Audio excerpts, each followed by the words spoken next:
महाभारत काल में जब दुर्योधन से जुए में हार गए, तब पांडवों को वनवास भोगने जाना पड़ा। उसी समय व्यास जी ने युधिष्ठिर को दिव्य दृष्टि दी। दिव्य दृष्टि पाकर युधिष्ठिर को दुर्योधन की सेना, जो बहुत बड़ी और कुशल योद्धाओं से परिपूर्ण थी, उसको देखा। उसी समय युधिष्ठिर ने अर्जुन को बुलाकर कहा, अर्जुन, पितामह भीष्म, द्रोणाचार्य, कृपाचार्य, कर्ण और अश्वत्थामा, इन सबको धनुर्वेद की संपूर्ण विद्या आती है और अस्त्रों के प्रयोग की सारी कलाएं जानते हैं। इसलिए तुम भी तपस्या में लगकर दिव्य अस्त्र प्राप्त करने उत्तर दिशा में जाओ। इंद्र समस्त दिव्य अस्त्रों प्रदान करेंगे। आज ही दीक्षा ग्रहण करके तुम देवराज इंद्र को प्रसन्न करने के लिए यात्रा करो। ऐसा सुनकर अर्जुन देवराज इंद्र के दर्शन करने की इच्छा से इंद्रकील पर्वत पर जा पहुंचे और तपस्या करने लगे। उनकी तपस्या को देखने वरुण देव, भगवान कुबेर, यमराज और पितृगण भी देखने आए। वरुण देव ने अर्जुन को वरुण पाशों का अस्त्र प्रदान किया, जिसके वेग को कोई नहीं रोक सकता था। इन पाशों से संग्राम में महान दैत्यों को बांधा जा सकता था। फिर भगवान कुबेर ने अर्जुन को अंतर्धान नामक दिव्य अस्त्र प्रदान किया, जिसके प्रयोग से अर्जुन खुद को ओझल कर सकते थे और बाण चलाने वाले के मन को भ्रमित कर उसे बाण न चलने की प्रेरणा देते थे। अंत में यमराज ने भी दंडास्त्र प्रदान किया, जिसके वेग से कोई बच नहीं सकता था। कुछ काल के बाद इंद्र और इंद्राणी अर्जुन की तपस्या से प्रसन्न हो दर्शन देने आए और बोले, अर्जुन, तुम्हें दिव्य अस्त्र के लिए स्वर्ग चलना होगा। ये दिव्य रथ तुम्हें स्वर्ग ले जाने आया है। वही स्वर्ग में तुम्हें दिव्य अस्त्र प्रदान करूंगा। अर्जुन दिव्य रथ में बैठकर स्वर्ग की ओर चल दिए। तदंतर अर्जुन ने स्वर्ग द्वार पर खड़े हुए सुंदर गजराज ऐरावत को देखा, जिसके 4 दांत बाहर निकले हुए थे। इस प्रकार इंद्रपुरी अमरावती का दर्शन किया, जहां सब ओर दिव्य संगीत गूंज रहा था और गंधर्व और अप्सराएं स्तुति कर रही थी। देवताओं, गंधर्वों, सिद्धों और महर्षियों ने अत्यंत प्रसन्न होकर अर्जुन का स्वागत किया। तदंतर अर्जुन ने इंद्रदेव के चरणों में मस्तक रख दिया और प्रणाम किया। इसी प्रकार अर्जुन अपने पिता के घर में रहने लगे और उनसे महान अस्त्रों की शिक्षा लेने लगे।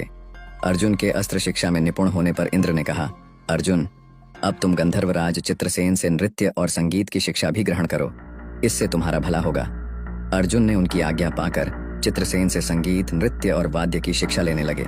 कुछ समय बाद इंद्र ने अर्जुन को उर्वशी अप्सरा के प्रति आसक्त जानकर चित्रसेन गंधर्व को एकांत में बुलाया और कहा, गंधर्वराज, तुम उर्वशी के पास जाओ और उससे कहो कि अर्जुन की सेवा में उपस्थित हो।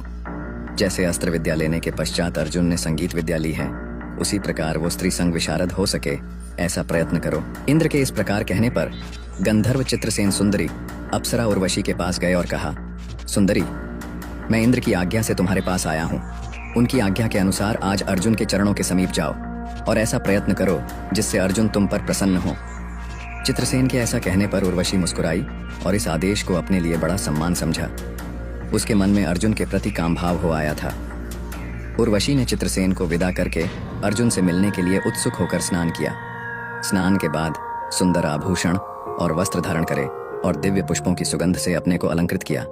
जब संध्या हो गई और चंद्रमा की चांदनी चारों ओर फैलने लगी और अप्सरा उर्वशी अपने भवन से निकलकर अर्जुन के निवास स्थान की ओर चली। उर्वशी श्याम रंग की सुंदर ओढ़नी ओढ़े वायु के समान तीव्र गति से अर्जुन के महल में जा पहुंची। द्वारपालों ने अर्जुन को उर्वशी के आने का समाचार दिया और अर्जुन ने उर्वशी को आया देख लज्जा से नेत्र बंद कर लिए और उसके चरणों में प्रणाम करके उसका आदर सत्कार किया। अर्जुन बोले, हे देवी, मैं तुम्हारे चरणों में मस्तक रखकर प्रणाम करता हूँ। बताओ, मेरे लिए क्या आज्ञा है? अर्जुन की बात सुनकर उर्वशी ने चित्रसेन की कही बात याद करके बोली, हे अर्जुन, जब देवराज इंद्र के महल में तुम्हारे आने पर महान उत्सव मनाया जा रहा था, तब सभी रुद्र, आदित्य, अश्विनी कुमार, वसुगण और देवता सूर्य के समान प्रकाशित हो रहे थे। उस समय गंधर्व वीणा बजा रहे थे और प्रमुख अप्सराएं नृत्य कर रही थी। उस समय तुम मेरी ओर निहार रहे थे। जब उस महोत्सव की समाप्ति हुई, तब तुम्हारे पिता इंद्र की आज्ञा से गंधर्व चित्रसेन मेरे पास संदेश लेकर आए कि अर्जुन की सेवा तुम स्वीकार करो। इसलिए मैं तुम्हारी सेवा के लिए तुम्हारे पास आई हूँ। मैं कामदेव के वश में हो गई हूँ। हे अर्जुन, मेरे हृदय में भी यह मनोरथ चला आ रहा था। तुम मेरे साथ समागम करो। उर्वशी की यह बात सुनकर अर्जुन अत्यंत लज्जित हो गए और बोले, सुंदरी, तुम जैसी बात कह रही हो उसे सुनना भी मेरे लिए उचित नहीं है। मेरी दृष्टि में तुम्हारा स्थान गुरुपत्नी के समान पूजनीय है। मेरे लिए जैसे माँ कुंती और इंद्रपत्नी शची हैं, वैसे ही तुम भी हो। इस विषय में कोई और विचार नहीं करना चाहिए। हे उर्वशी, मैंने जो उस समय सभा में तुम्हारी ओर एकटक दृष्टि से देखा था, उसका एक विशेष कारण था। मैंने आपको पुरुवंश की जननी जानकर देखा था और पूज्य भाव लेकर ही मेरे नेत्र खिल उठे थे। हे अप्सरा, तुम मेरे विषय में कोई अन्यथा भाव मन में ना लाओ। तुम मेरे वंश की माता हो, इसलिए मेरे लिए माता के समान हो। जब आप ब्रह्मदेव के शाप से मृत्युलोक में गई थीं, तब पुरुवंश के राजा पुरुरवा के गुण, रूप, वैभव और शक्ति के बारे में जानकर राजा पुरुरवा को अपना पति बना लिया। इसलिए आप मेरी माता के समान हैं। उर्वशी बोली, हे अर्जुन, हम सब अप्सराएं स्वर्गवासियों के लिए समर्पित हैं। हमारा किसी से कोई पर्दा नहीं है, अतः तुम मुझे गुरु पत्नी के स्थान पर नियुक्त ना करो। पुरुवंश के कितने ही पोते नाती तपस्या करके यहाँ आते हैं और वे हम सभी अप्सराओं के साथ भोग करते हैं। इसमें उसका कोई अपराध नहीं समझा जाता। अर्जुन, मुझ पर प्रसन्न हो। मैं काम वेदना से पीड़ित हूँ, मेरा त्याग ना करो। अर्जुन ने कहा, मेरी दृष्टि में जो स्थान कुंती और शची का है, वही तुम्हारा भी है। तुम पुरुवंश की जननी होने के कारण मेरी माता हो। तुम मुझे पुत्र के समान मानकर मेरी रक्षा करो। अर्जुन के ऐसा कहने पर उर्वशी क्रोध से व्याकुल हो गई। उसका शरीर कांपने लगा और क्रोध में अर्जुन को शाप देते हुए बोली, अर्जुन, तुम्हारे पिता इंद्र के कहने पर मैं स्वयं तुम्हारे पास आई और काम याचना कर रही हूं।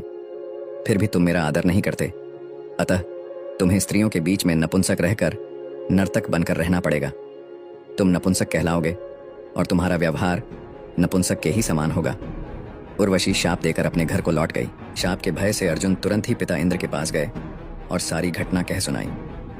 तब देवराज इंद्र ने सांत्वना देते हुए कहा कि अर्जुन, तुम जैसे पुत्र को पाकर कुंती वास्तव में श्रेष्ठ पुत्र वाली हैं। तुमने धैर्य रखकर, इंद्रियों को संयम में रखकर महान ऋषियों को भी पराजित कर दिया। चिंता त्याग दो। उर्वशी ने जो तुम्हें शाप दिया है, उससे तुम्हारा कल्याण ही होगा। तुम्हें भूतल पर 13वें वर्ष में अज्ञातवास मिला है। उर्वशी के दिए हुए शाप से तुम नर्तक वेश में नपुंसक भाव से 1 वर्ष में उस शाप को पूर्ण कर लोगे और फिर पुनः पुरुषत्वयुक्त कर लोगे। इंद्र के ऐसा कहने पर अर्जुन को बड़ी प्रसन्नता हुई और उन्हें शाप की चिंता नहीं हुई।